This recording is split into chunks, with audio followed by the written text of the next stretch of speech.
যেভাবে পারিস, যেখান থেকে পারিস 1 ঘন্টার মধ্যে আমার সামনে মেয়ে হাজির করবি। প্রয়োজনে পতিলায় যা, তবু আমার মেয়ে চাই, মানে চাই। নিজের প্রিয়র উদ্দেশ্য কথাগুলো বলে গাড়ির ডিকির উপর পা তুলে বসে পড়ল আহসান চৌধুরী। আজ তার পারিবারিকভাবে বিয়ে হচ্ছিল। এতে 2 পরিবারই ব্যবসায়িক লাভ হতো অনেক। 2 পক্ষেরই টাকার কোনো অভাব নেই, বড় ব্যবসায় আছে। তবুও আহসান চৌধুরী পাবলিক গ্যাদারিং সহ্য হয় না। সে মানুষের আড়ালে থাকতেই বেশি স্বাচ্ছন্দ্য বোধ করে। তাই বিয়ের স্থান নির্ধারণ করা হয়েছিল কোর্ট অফিসে। নিজের কাজ গুছিয়ে সময় মতো আহসান চৌধুরী এসে হাজির হলেও তার বিয়ের পাত্রীর সময় পার হওয়ার 40 মিনিট পরেও হাজির হচ্ছে না। যার কারণে আহসান চৌধুরী এগোতে আগুন জ্বলে উঠল। সে জীবনেও কারোর জন্য অপেক্ষা করেনি। অপেক্ষা জিনিসটা ঠিক তার সাথে যায় না, এটাই মনে করে সে।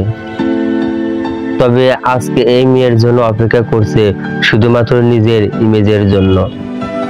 গতকাল রাতে সে সোশ্যাল মিডিয়া পোস্ট করেছিল, গটিন ম্যারিডিং সন। সাংবাদিকরা পাগল হয়ে আছে তার বউকে জানার জন্য। এর মধ্যে যদি কোনোভাবে জানাজানি হয় তার হবু বউ পালিয়েছে, তার মান সম্মান রাস্তায় ধুলাবালির সাথে গড়াগড়ি খাবে। এটা কিছুতেই হতে দিতে পারে না সে। তার ধারণা মতো জীবন যাক, তবুও সম্মান তাক মাত্র ফ্রেশ থাকা চাই। তাই নিজের কর্মীদের আদেশ দিয়েছে, যেখান থেকে পারো শুধু একটি জিন্দা মেয়ে চাই, একটা সই এর জন্য ব্যাস। স্যার, মেয়ে একটা হাজির করেছি, দেখেন চলবে কিনা। আপনারা কেন আমার সাথে এমন করছেন? ছেড়ে দিন আমায়, দয়া করুন। আমি আর জীবনেও কারোর বিয়েতে সাক্ষী দিতে আসবো না, কসম। দুজনের সংলাপ শুনতে শুনতে হাতে সিগারেটটাও দূরে ছুঁড়ে মেরল। লাল টকটকে চোখে পুরো দৃষ্টি মেলে ঘাড় কাত করে নিজের প্রিয়র দিকে তাকালো আহসান চৌধুরী। তারপর লাফ দিয়ে গাড়ির ডিকির থেকে নেমে প্রিয়র সামনে দাঁড়ালো। একবারও মেয়ের দিকে না তাকিয়ে ভয়ঙ্কর হাসি দিয়ে বলল, চলবে না, দৌড়াবে। পেপারে সাইন করা আর এক মুহূর্তেও দাঁড়ালো না সেখানে। গাড়িতে উঠে খুব রাশভাবে গাড়িটি চালিয়ে মেইন রোডে উঠে গেল। এদিকে কোনো দিকেই হুঁশ নেই আমাদের গল্পের নায়িকা শ্রীদ্রা জাহানের। সে কোর্ট অফিসে এসেছিল বান্ধবীর বিয়ের সাক্ষী হতে। বড়লোক বান্ধবীর বাবা কিছুতেই তার মেয়ের মধ্যবিত্ত বয়ফ্রেন্ডকে মেনে নেয়নি। তাই বান্ধবী আর তার বয়ফ্রেন্ড বাধ্য হয়েছে পালিয়ে বিয়ে করতে। সেখানে বোলিং পাঠা সাজিয়ে সিদ্ধাকে তাদের বিয়ের সাক্ষী হতে টেনে এনেছে। সিদ্রা এতে পরিকল্পনা সম্পর্কে কিছুই জানতো না। বাসা থেকে বের হওয়ার পরই সব জেনেছে।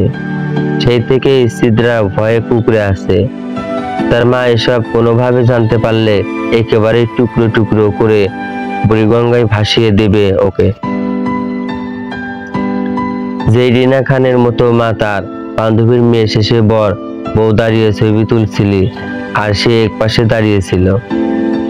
তখনই কোথা থেকে কয়েকজন লোক এসে টেনে হিঁচড়ে তাকে একটা লোকের সামনে নিয়ে আসে। সিদ্রা ভেবেছিল তার মায়ের লোকজন বোধ হয়, তাই শুধু বলেছিল আর জীবনেও কারো বিয়েতে সাক্ষী হব না। কিন্তু লোকগুলো ভালো, তার মায়ের সাথে গুন্ডাগুলোর মতো না। তাকে একটা কাগজে সাইন করিয়েই তারা ছেড়ে দিয়েছে। কি কাগজ, কি লেখা ছিল তাতে কিছুই জানা নাই সিদ্রা। শুধু সই করতে বলেছে করে দিয়েছে সিদ্রা।